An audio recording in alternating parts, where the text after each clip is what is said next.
We're going to take a look back at the snap counts from the offensive positions today. But before we start talking about some quarterback and some running back and some wide receiver, let's talk about coach. Who do you want as Michigan's next head coach? I've seen it almost universal that people don't want it to be Jim Harbaugh. So who do you want to be Michigan's next head football coach 2021 season? Go down in the comments. Let me know your thoughts. It is the Michigan Football Report coming at you right now.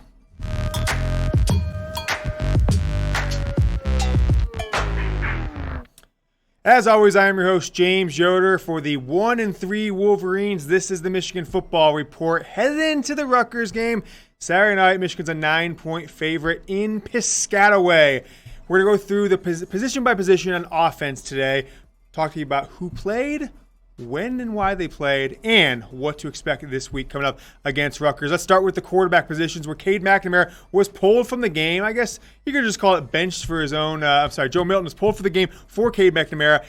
You could say that Milton was pulled just because the game was out of hand, but I kind of like to think that the coaches want to see what they had in McNamara. 35 snaps of the 46 on offense for Milton, and surprisingly only 11 snaps for McNamara, which seems to be like he was in more for more of the game than only 11 snaps. But what most concerns me about just Michigan's offense in general is the snap disparity between the offense and defense. The offense is playing like 45, 50 snaps per game, where the defense has been playing 75 to 90 or so snaps the last 3 weeks. So Milton got in on 35 snaps. McNamara got in on 11. So I'll ask you guys this question before we go a little bit deeper on the quarterback position. Who do you want to start this week, Saturday night, 7:30 at Rutgers on Big Ten Network? If you think it's Joe Milton, go down and type JM. If you think it's Cade McNamara, type CM. I'm going to make this the pinned comment below the video, so head on down there right now. Go down, do it, and let me know who you guys think it's going to be, JM for Joe Milton or CM for Cade McNamara. All right, continuing on with the quarterbacks. Jim Harbaugh had his press conference today, and he said it's an open competition this week. And I don't know if that's coach speak or if it is a real open competition, or if Jim Harbaugh was just not sure what to say and knew he'd get probably criticized no matter what he said. But here's the problem I have right now with the Michigan quarterback situation is Jim Harbaugh has had, 5, 6 recruits at quarterback since he's been the head coach there. Maybe it's only 4, I guess, and 3 transfers, I think, with O'Korn and Shea Patterson, etc. Yet this is the first one of his recruits that has started at quarterback in his 6 seasons.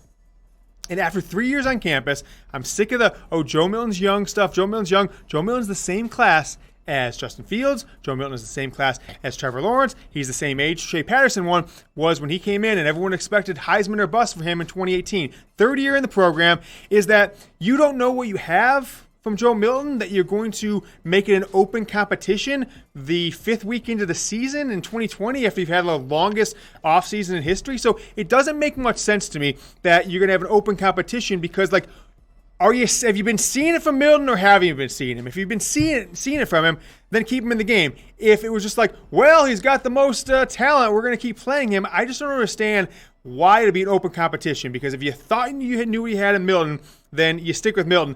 If it was really close, then maybe you've got some leeway. But the fact that Jim Harbaugh has had to rely on Brady Hoke's 3-star leftovers and Wilton Speight and 2 transfers in Shea Patterson and Jake Rudock in his 6th season and hasn't been able to develop a quarterback at all is incredibly frustrating. It doesn't speak well of him. Certainly doesn't speak well of Josh Gattis.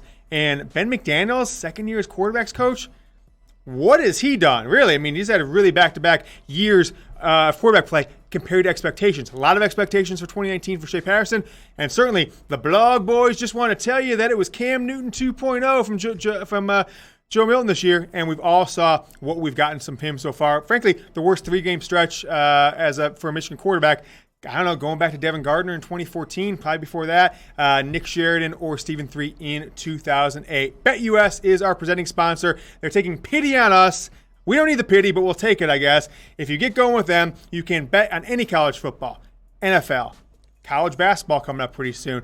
NBA will be returning before you know it. Use that promo code GoBlue with BetUS. If you go to the URL, chatsports.com, the website, chatsports.com/GoBlue, it drops you right on the sign-up page. You can pick that promo code BLUE. Just type it in there. You get a 125% deposit bonus, best in the game.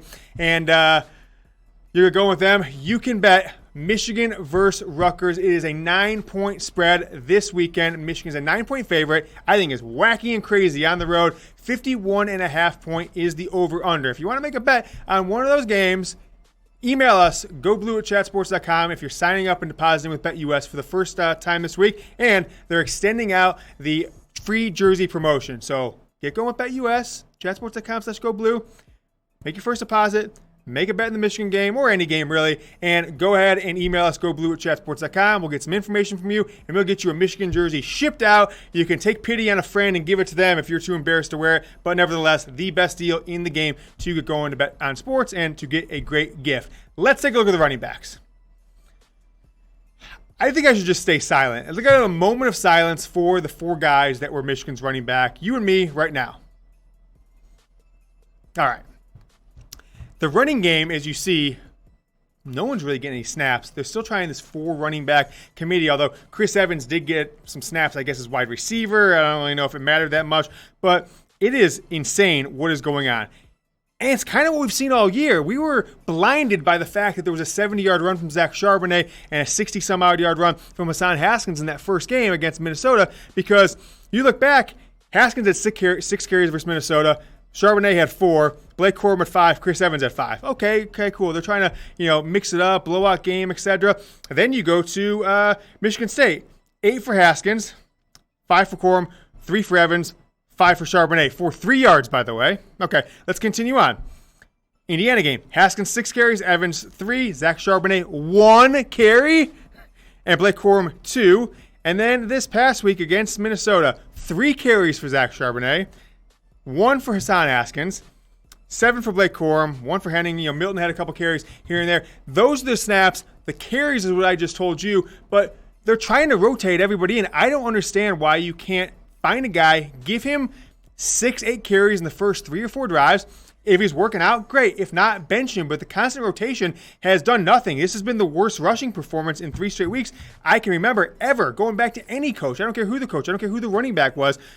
152 yards rushing against Michigan State. Sounds great. Sounds fine. Although 59 of that, your leading rusher was your quarterback. And then against Indiana, 13 yards against Wisconsin, 47 to their 341. Back-to-back years, Wisconsin has rushed for over 300 against Michigan. Michigan puts out 47 yards. The running back situation is an absolute mess. And Michigan better figure it out, because let's not forget who the running backs coach is for Michigan. It is one Jay Harbaugh, Jim's son. The position has woefully underperformed, and they got to do something about it right now. But thanks to you guys, though, for letting us hit our milestone, 10,000 subscribers. We blew past it. We got like 200 in the past day and a half. So thank you so much for supporting the channel. We've unlocked some features that will be rolling out here in the next couple of weeks. So although the season is going bad for Michigan, it is a good season for the channel, for you guys. We're able to bring out more shows. As you've seen, we've almost been every single day since the season started. I think we've only had a couple days we haven't had a new video for you, and we'll keep that rolling as long as we can. So thank you to those of you who subscribed. If you haven't subscribed, please do. This is the #1 most watched Michigan football show in the planet Earth right now. Next up, the wide receivers. And Ronnie Bell's played okay for the last couple weeks, and he's getting the most snaps as such. He had 4 catches for 56 yards after his big, 4-catch, 150 performance, or 6-catch, 150 performance the week prior against Indiana. But with all these speed and space guys, after you saw Roman Wilson make a couple nice plays last week against Indiana, it was a really underwhelming performance from the entire wide receiver crew. I mean, as a team, 9 for 19 for Milton for 98 yards, 4 of 7 for 74 for McNamara. So 172 yards passing for this team. But no one outside of Ronnie Bell has had really what I call a game. Mike Sainristil had a nice catch, a catchable ball for once from Cade McNamara after just getting, everyone's just getting bullets hitting their hands from Joe Milton for the past few weeks.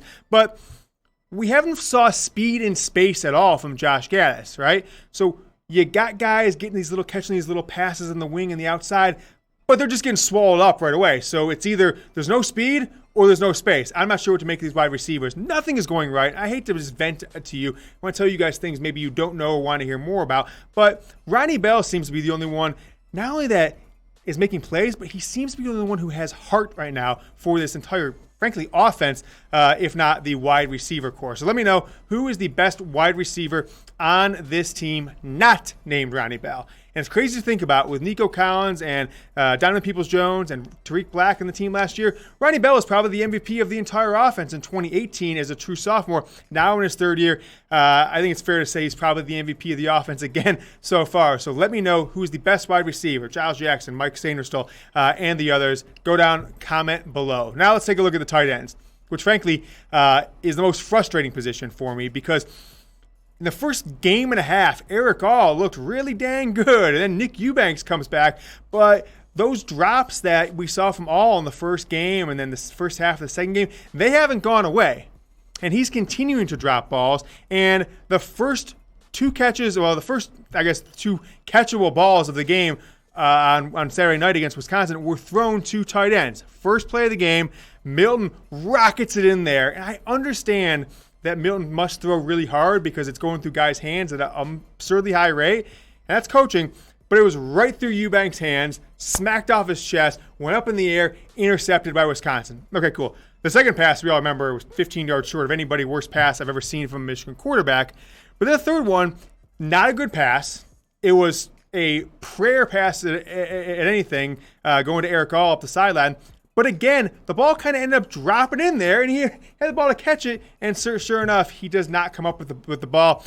2 interceptions, the first 2 passes, and out of the first 3 passes, you had bad drops right through the hands of these tight ends. So the tight ends have been very underperforming, and I'll say this, tight ends, you got to stop the drops. Just stop dropping the ball, or, Joe Milton, understand who your guys are that are dropping the ball, and just say to them, yo, man, I'm not throwing you the ball anymore because if they're going to drop it, they're making you look bad, Milton, because at least 3 interceptions this year are directly related to the balls going through the hands of tight ends. If you're sick of the drops, I want to know from you guys, like this video, hit that like button if you are sick of the drop passes by wide receivers, and more importantly, like me, if you're sick of the drops from the tight ends. I want to see how many of you guys are sick of it. Like this video.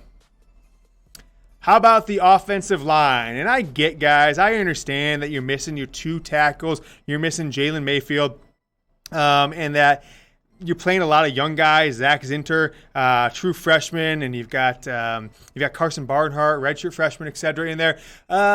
But these are still scholarship football players, and they have done really nothing over, we were all caught off guard by the good play against Minnesota, myself included. So you had the same 5 guys play almost all 46 snaps on offense, except for Chuck Filiaga. They pulled him out for some reason at some point to put in Trevor Keegan, who got 6 snaps on the game. So with the starting tackles out, you've moved for the second game in a row. You've got Stueber kicks out to tackle, where he was competing for in 2019 before getting injured, and then you're moving Zak Zinter to right guard, and you're moving in Karsen Barnhart going over to left tackle. So this is a really young offensive line. You've got a redshirt freshman, you've got a true freshman, but you've still got a 5th-year senior center. You've still got Chuck Filiaga, who's been around there for 4 years. You've got Stueber, who's been around there for 4 years. So there's a lot of players who have been on this team and have been expected to play for a number of years. So I'll ask this question. When it comes to injuries